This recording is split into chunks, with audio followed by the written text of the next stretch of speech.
Hi everyone, welcome back to Math 261. This is Scott. Let's get started. What we're going to be doing today is look at section 4.5, the penultimate section of chapter 4 that we'll be exploring. And here what we're going to do is revisit the dimension of a vector space and explore it in a little bit more detail. So dimension of vector spaces.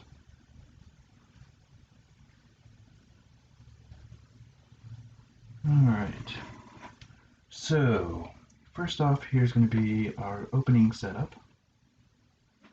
What we're going to have is a vector space, and it's going to have a basis b1 through bn. So V is a vector space.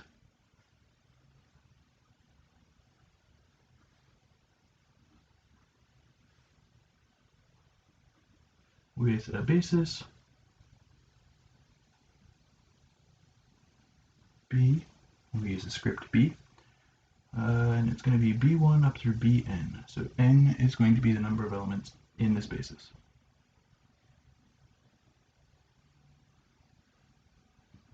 Okay, then there's a theorem.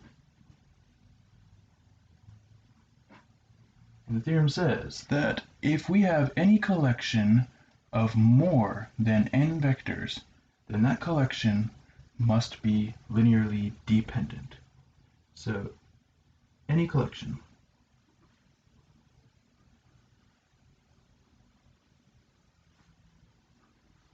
of more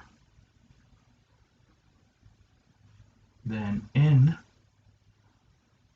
vectors in V must be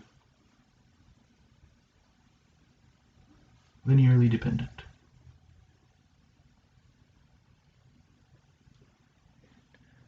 So what this means is, if we have any one basis that has so many elements, you could never, for example, make another thing that was also linearly independent with more vectors.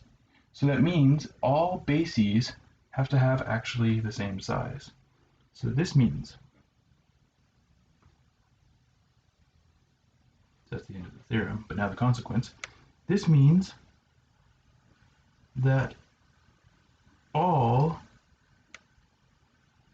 bases for the same vector space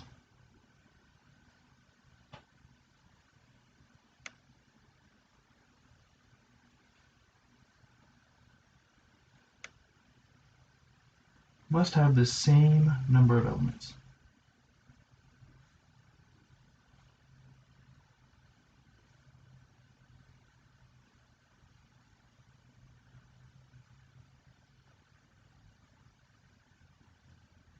And that number of elements is the dimension. So this is the dimension.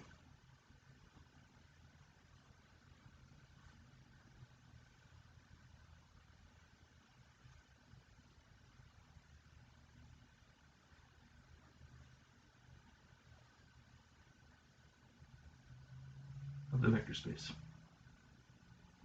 So in other words, what we're saying is that the dimension of a specific vector space is well defined no matter which basis you choose. I choose one, you choose another.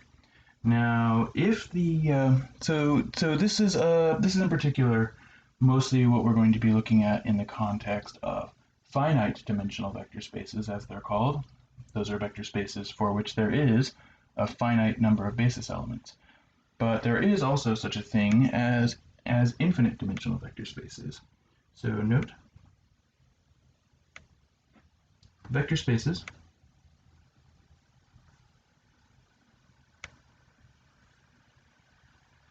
can be either finite dimensional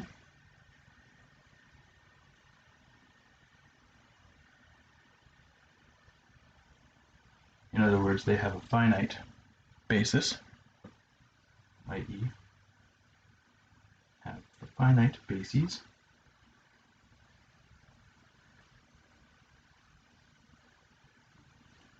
or infinite dimensional.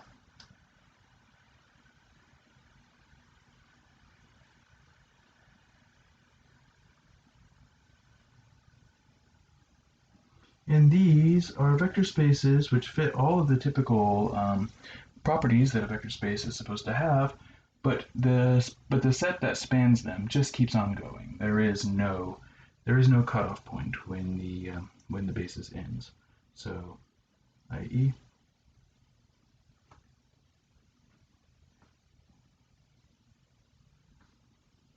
the basis is infinite. Oops.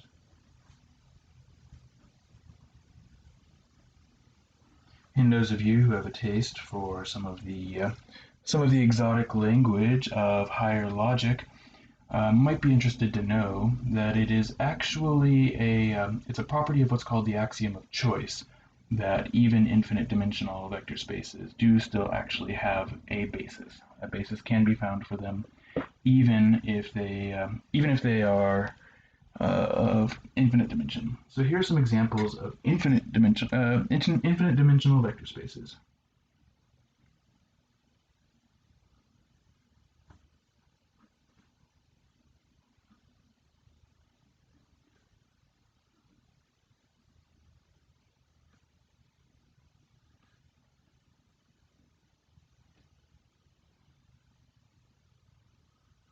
So the one that we have so far explored, which is going to be the one that we'll use as a more friendly example of this, would be polynomials.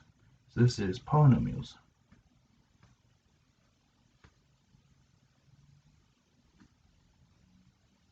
This is a space of polynomials with real coefficients.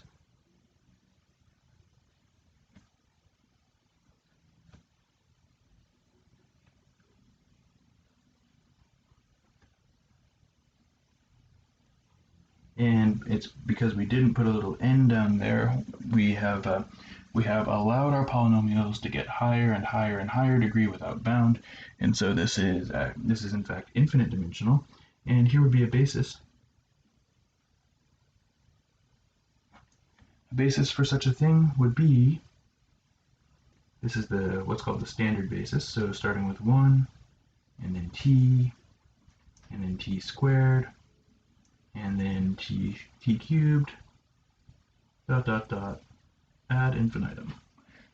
So this little collection would never stop, and so the dimension of this vector space is infinite. Now this is a standard basis. Actually, I should even put that here. Standard basis. But other bases can be found and used in different contexts. So, for example, we could make as our basis a different version of this, which are powers not of t, but of, say, t minus 2, something like that. And what that would actually correspond to is effectively a change of a change of variables from t to some other variable. But that's not so important to know right now. So this is kind of the best example of one. Here's one where, so here's another case, which is a little bit of an extension on that actually. So we could take R, and then you put next to it the closed interval 0 to 1, and what this represents is the space of functions defined on the interval from 0 to 1. So this is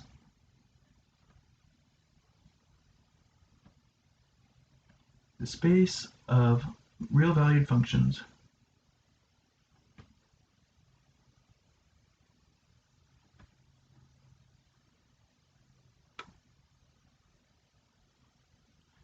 defined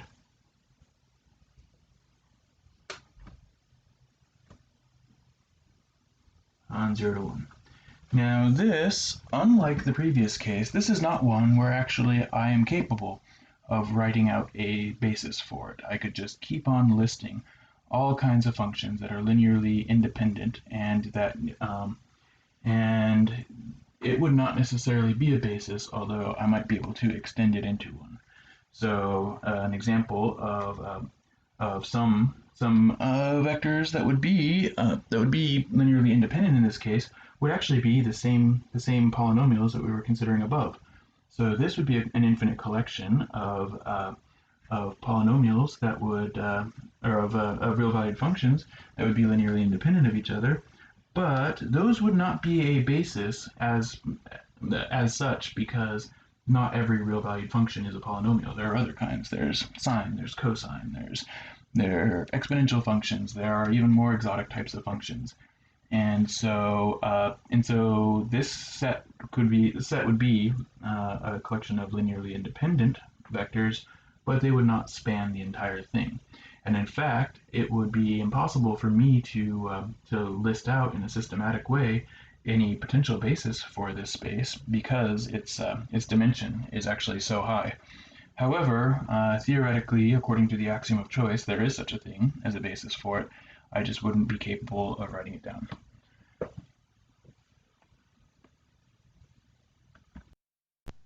But our focus in this class is not going to be so much on these infinite dimensional vector spaces, but rather we'll be focusing more on finite dimensional vector spaces.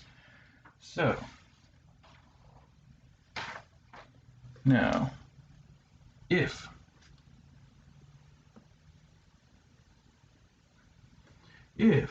we have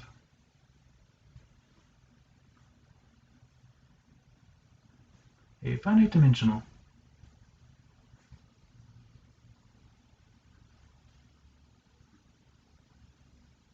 vector space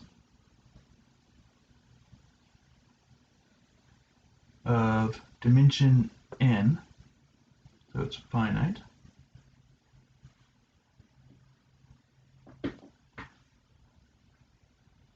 and any collection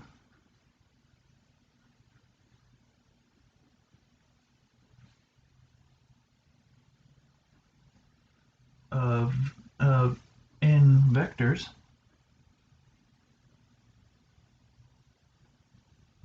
in the space, then the implication of what we said in the previous page is that that collection will be a basis as long as it's linearly independent.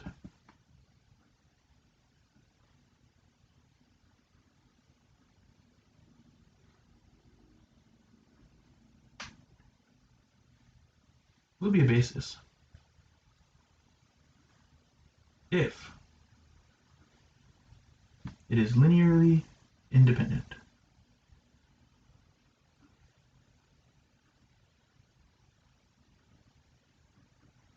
If it's not linearly independent, then we can discard all the ones that depend on the others, that can be written as linear combinations of the others, in other words, and make a subspace with that basis. So if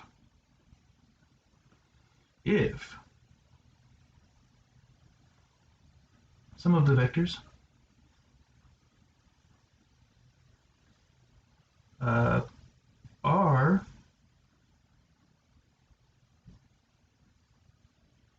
linearly dependent on others,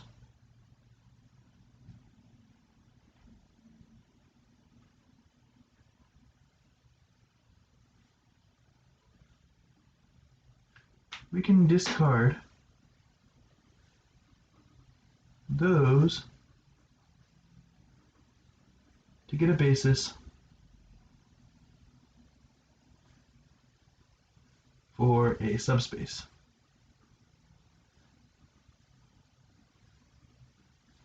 For a subspace of V.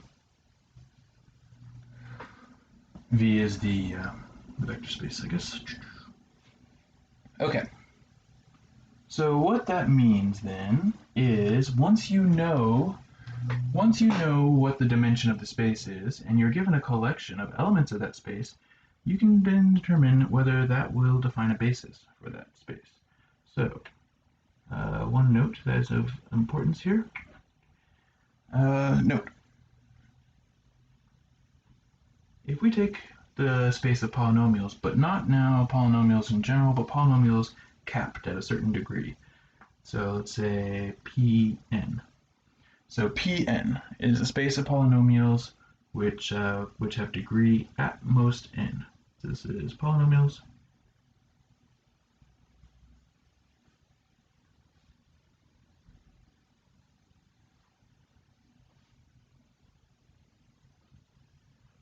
degree at most n, this is a space that has the following basis. And again, I should say a standard basis, because the whole point of what's going to follow is we can find other bases for this as well. So standard basis would be the polynomial that's just constant, 1, the polynomial that is just t, the polynomial that is t squared, up until we get to the polynomial of degree n, just t. And now we can count these and see how many elements there are. So it's 1, 2, 3, 4, 5, 6, 7, 8, 9, n plus one more. So then the dimension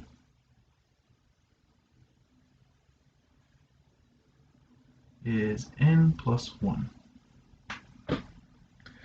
So what that means then, if I give you some polynomials in P2 and you want to know whether they constitute a basis for it, what that amounts to basically is, are there enough of them and are they linearly independent?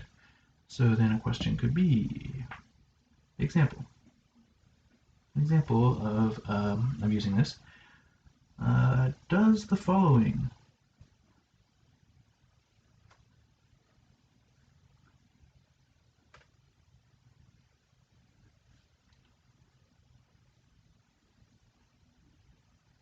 constitute a basis for P2? And the following is going to be the set. I'll call it B, which is maybe a little bit leading. Why would I call it B if it wasn't actually a basis? But let's just say what we have here would be t squared plus t plus 1, t minus 1, and then maybe t squared plus 1. So what we have here are 3 polynomials in P2. So the dimension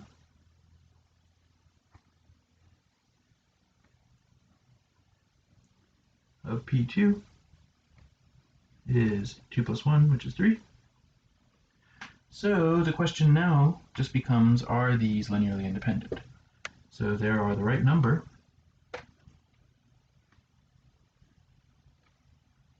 are these linearly independent? Well, as we saw in some of our previous explorations of polynomials, we can rewrite the polynomials in their isomorphic form, as they call it, which is as column vectors. So we can rewrite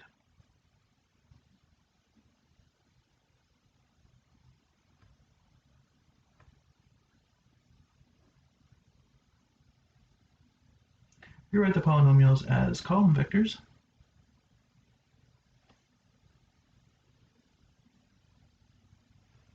And the column vectors will have the format, we'll say constant goes first. So this is the constant, then the t coefficient, then the t squared coefficient. And once we have them written that way, then it'll be a much easier thing to tell whether these are linearly independent or not. So then, what we're now talking about is really the set of column vectors 1, 1, 1, that's 1, 1, 1. Here we have a negative 1 for the constant, a 1 for the t, nothing for the t squared. And then the last one is going to be 1 for the constant, and nothing for the t, and 1 for t squared. And the question then becomes, is this a linearly independent collection of vectors? Well, once we put it that way, all of a sudden the wheels are turning in our minds, and we remember that we have ways of dealing with this. And so what we can do is look for the row-reduced version of this, augmenting it with 0, and see if it is possible to make a linear combination of these vectors equaling 0. If we can, then they're linearly dependent. by definition. If we can't, if only the trivial solution exists, then that means these are by definition linearly independent. So we can set up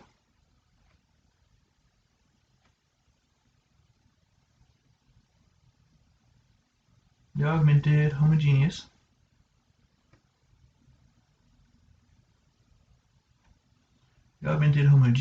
matrix. And by homogeneous, we just mean, of course, that we're augmenting it with a column of zeros and then row reduce.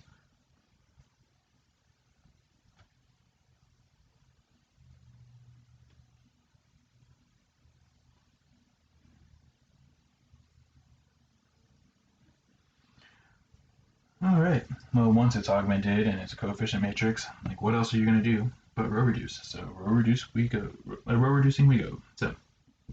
So just looking at it, I'm not gonna get too clever trying to shift things around and do anything too nuts. I'll just use what I got here as my pivot and work from there. So row 3 I'm going to use to clear out column 1 I'm going to use to clear out the entries below it. And so row 1, I'm not changing that right now, just leaving it as it was.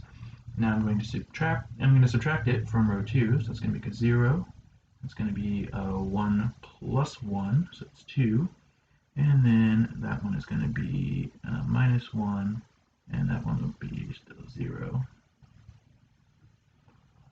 And then down here, again 0, that was the whole point. And then what we can do is we can row reduce, so we can actually then clear out that, so it's going to be a plus 1, and that one is going to be 0, and that will be a 0. And really, our goal here is only to row reduce until we can draw a firm conclusion. Now, I'm already getting pretty sure of where this is going. As soon as I can tell that there are pivots everywhere, then my job is done, because I've discovered that there are no free variables, so there are no non-trivial solutions. So I will just put in some finishing touches here. And so it's going to be, I'm going to switch that up to there. And while I'm at it, I will go ahead and put this down here, but I'll actually go ahead and even subtract. And 2 times what used to be row 3 now is row 2. And this one will be a negative 1. Technically, I would probably even scale that like in flow while I was at it, make it positive 1. But it's not really necessary to go any further. I can tell pivots in every column, no free variables.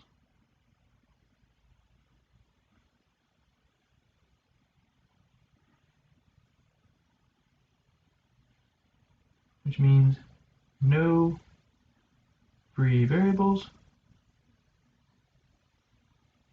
which means only the trivial solution, which means linearly independent.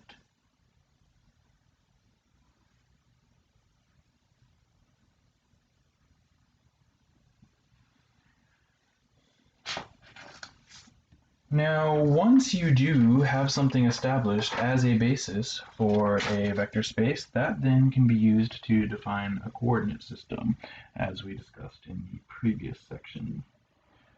So, once we know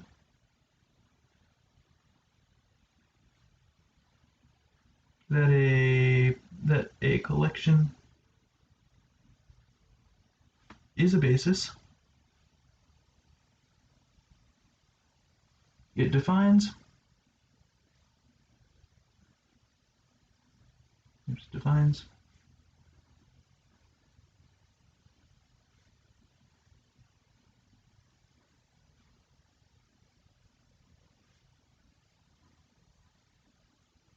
a coordinate system, and you can find the representation of any other vector in the space relative to that coordinate system.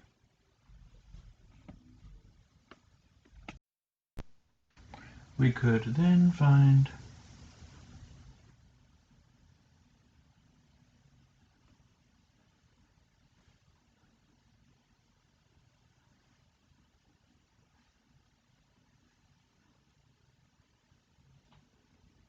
the representation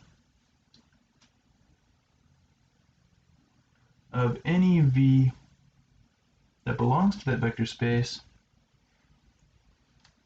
relative to that basis.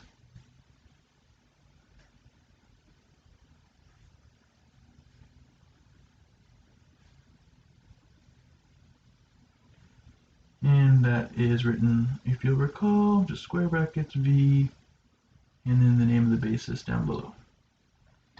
Now, we actually were already dealing, we didn't really say it when we rewrote the vectors, rewrote the polynomials as column vectors, but what we were actually doing there was giving the representations of those polynomials relative to the standard basis, was what was happening as we did that. However, it's just kind of an automatic play on our part to change polynomials into column vectors when it suits our purposes, and so we will usually not even write anything about that. Now let's talk about some other known vector spaces that belong to, for example, a matrix. So from any matrix,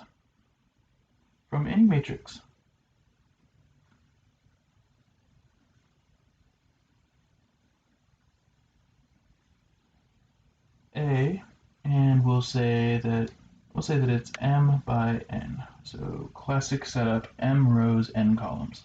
From any matrix A,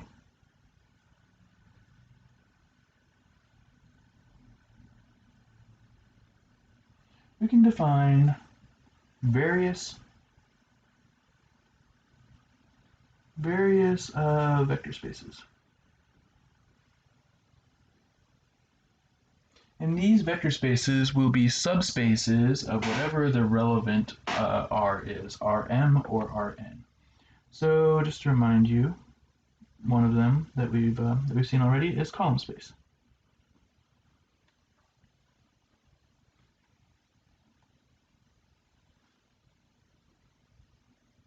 The column space. And this is a subspace of Rm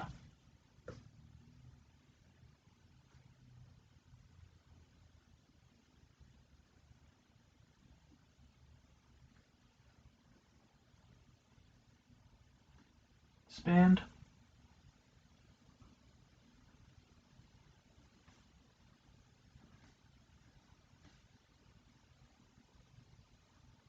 by the columns of A. And we already know how to find a basis for this. This is something that is already in the record. You just row reduce the augmented matrix and take those columns that have pivots, and those will then go to form your basis. But then there is also, of course, your old friend, the null space of A. So this is the null space.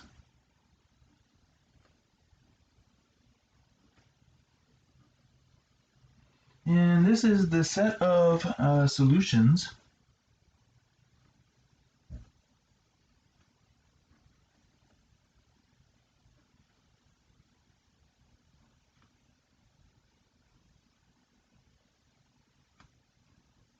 to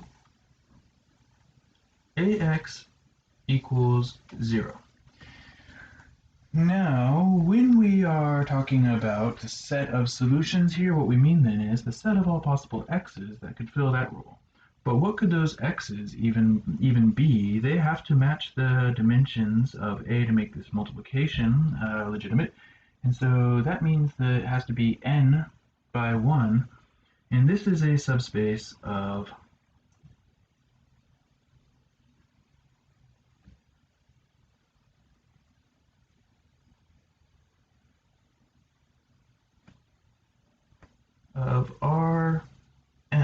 Rn, R November. So this one was Romeo Mike, this one is Romeo November, a subspace of Rn. So column space and null space are each subspaces but of different parent spaces. So the parent space of the column space of A is Rm, so that corresponds with the number of rows that are in the matrix originally. Whereas the parent space of the null space is Rn, R November, which is the number of columns. But in addition to these, there is also the row space.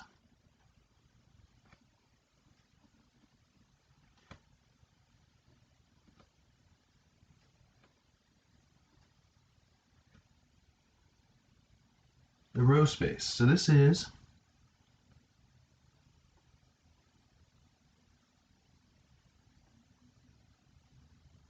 a subspace of, now if we think about this, this is made up of the rows of A and all linear combinations of them. And they can be written either oriented horizontally or vertically. It's not really so important how a vector on its own is written. It's how you act with it that makes the difference. So this is a subspace of R, and now it is it's a subspace of Rn because the rows will each have n elements, and this is spanned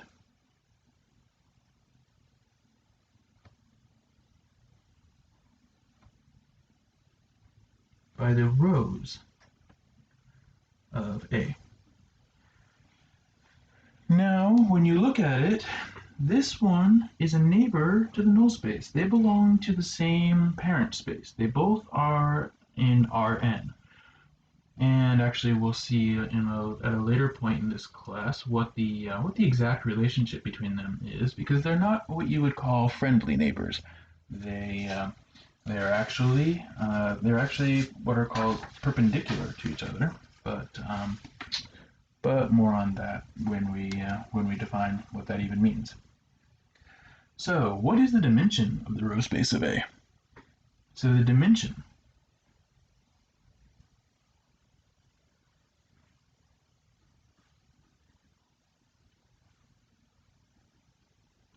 of the row space.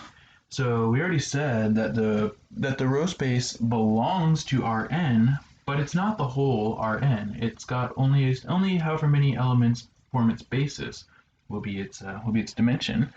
And it turns out that the dimension of row A is the same as the dimension of the column space of A. So the dimension of row A equals the dimension of the column space of A, and we already have a name for that. That is called the rank. So that means the rank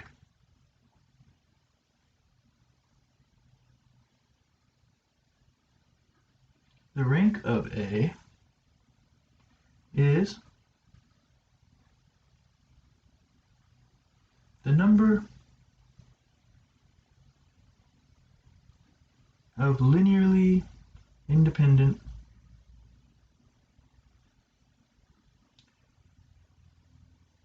rows and or columns. So it turns out this is a kind of a fun fact about matrices that you wouldn't necessarily have guessed just by looking at it. But however many linearly independent rows there are is also the number of linearly independent columns there are. The dimension of the row space is the same as the dimension of the column space. So it's the number of linearly independent rows. Also,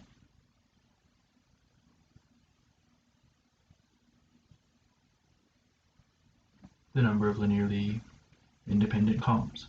It turns out those are the same thing. Not the same thing as in the same vectors, but the same number.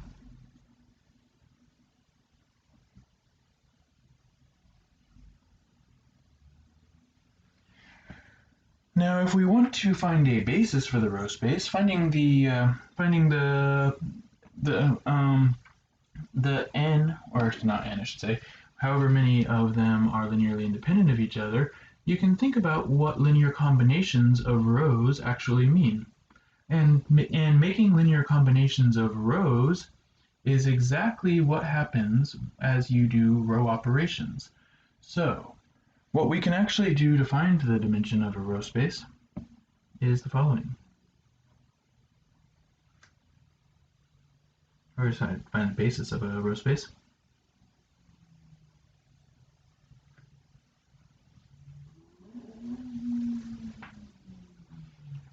What we can actually do is just think about what it is we're trying to do here. We're trying to make linear combinations of vectors and see if any of them equals 0. Now the vectors here are the rows. Now, and making linear combinations, that's exactly a recipe for doing row operations. So if you do row operations and you end up with rows of zeros, those are the ones that were linearly independent of the others. So the basis of row space of A would just be, you can just do the following recipe. So find the reduced echelon form, or the reduced row echelon form of A, and then the non-zero rows left over will be a basis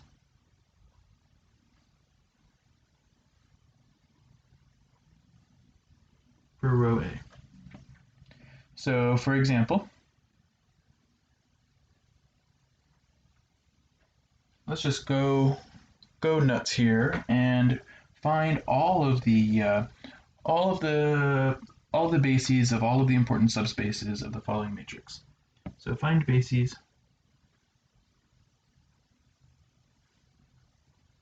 for the column space of A,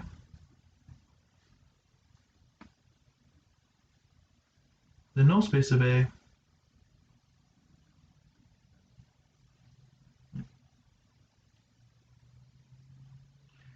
and the row space of A, where A is going to be the following. 1, 2, 3, 4, 5, 6, 7, 8, 9, 10, 11, and 12. So just make a nice little matrix, just counting up. All right. Well, what do we do when we are going about this? We just set up a column of zeros, row reduce, and draw all our conclusions from there. So let's go ahead and do that. 1, 2, 3, 4, 5, 6, 7, 8, 9, 10, 11, 12, augment by 0, 0, 0. And now we just go through the process. So we just row reduce away. So we can see what's going to happen here. It's going to be using the 1 there to clear out the things below it to start with. 1, 2, 3, 4, 0. And then we will be subtracting 5 times row 1 from row 2. So it's going to make a 0. It's going to be minus 10. So it's going to be negative 4. It's going to be 5 times, so it's going to be 15. So it's going to be negative 8. It's going to be 5 times that is 20, negative 20. So it's going to be negative 12, and then 0. And then what we have down here when we do the same thing, but this time times negative 9 is 0.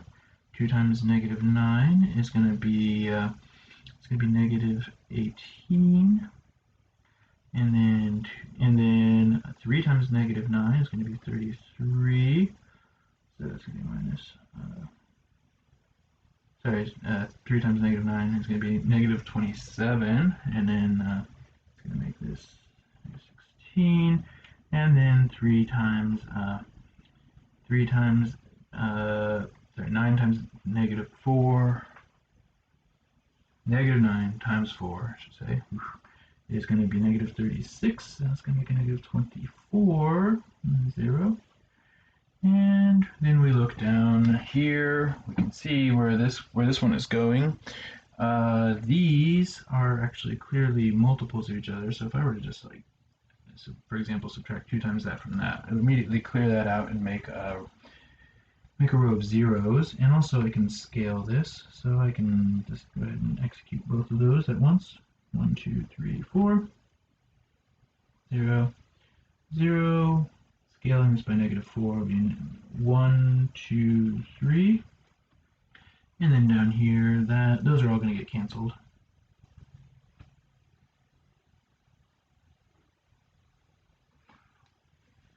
And now at this point, I'm just going to use this to clean it up a little bit by subtracting 2 times that from above. So we're not changing this one. 0, 1, 2, 3. Not changing this one. Still 0, still 0. Now here, if we use this, so we were first using the 1, now we're using that one. We're subtracting 2 times that from that, so it's going to make a 0. So 2 times that is going to be -4 plus 3 is 1. -1, I mean. And then we have -2 times this is going to be -6. And we add that up there, and it's going to make a -2. And at this point, we are in reduced to echelon form. There are all of the pivots we're going to get, and all of the entries above and below the pivots are 0. So this then corresponds with x1, this corresponds with x2, x3, and x4. Now we can start to draw our conclusions. So first off, the fact that we saw pivots in column 1 and column 2 tell us that column 1 and column 2 are the only 2 linearly independent vectors here. The rest can all be written in terms of them.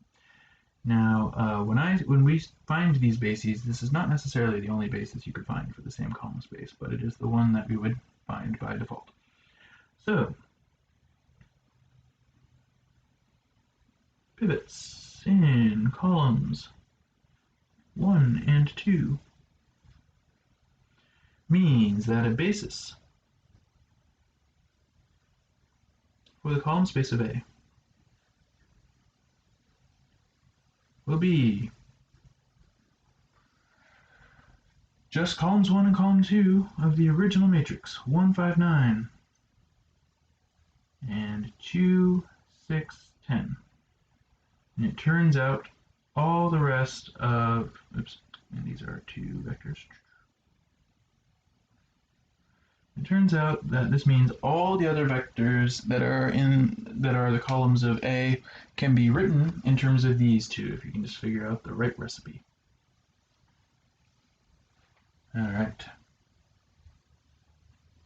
Now, as for the row space, if we look at how this would play out as a system of equations, we just do what we normally do, which is write x1, and then really we'll just cut to the chase. So x1 is equal to x3 plus 2x4,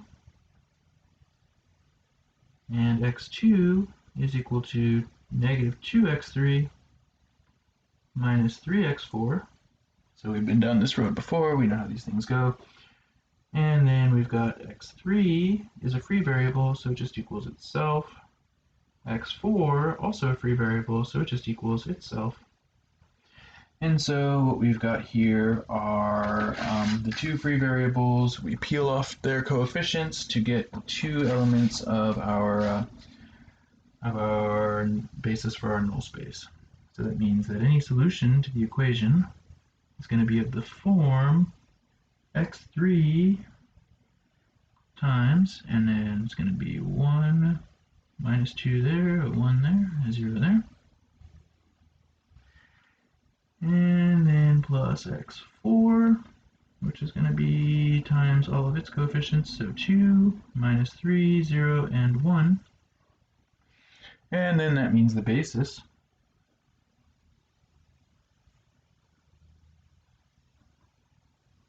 for the null space of A is going to be then those.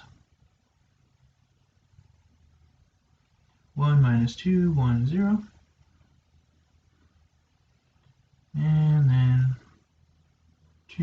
minus 3, 0, 1.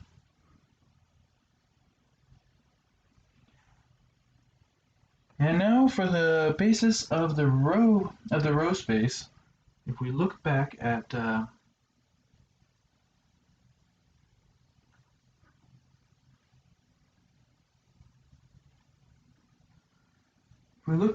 the augmented version here, all we need to, and the row reduced augmented version, all we need to do is take off the first and second row, and those will be our basis for our row space. Now, for reasons of convenience, we'll orient them vertically. So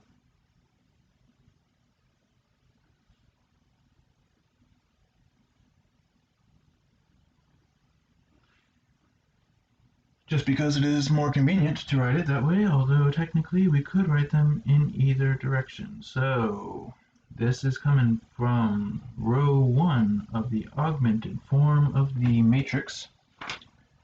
So it's going to be 1, 0, negative 1, negative 2.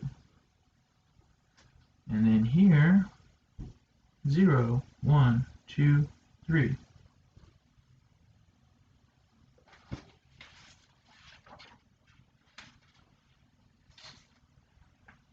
Now the null space and the row space have a connection to each other, and that connection is adversarial.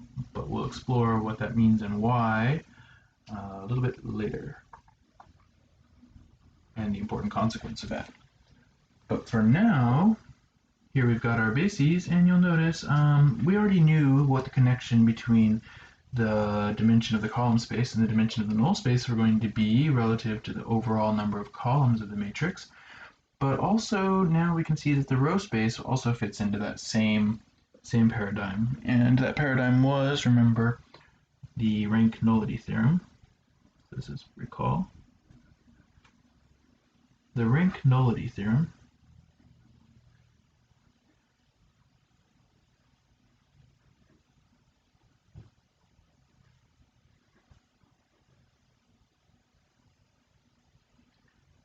Which basically says that if A is m by n, then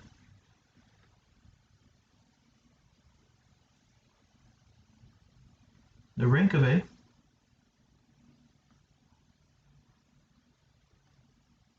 sometimes just abbreviated RK of A, sometimes written out, no standard practice on that, plus the dimension of the null space of A, which is called the nullity, hence the name,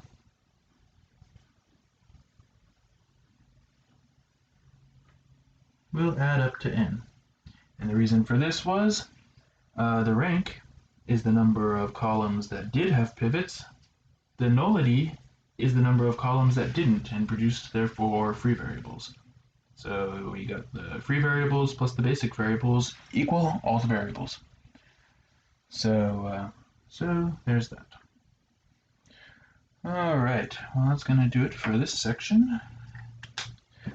So I'll see you for the next episode of Math 361. Bye.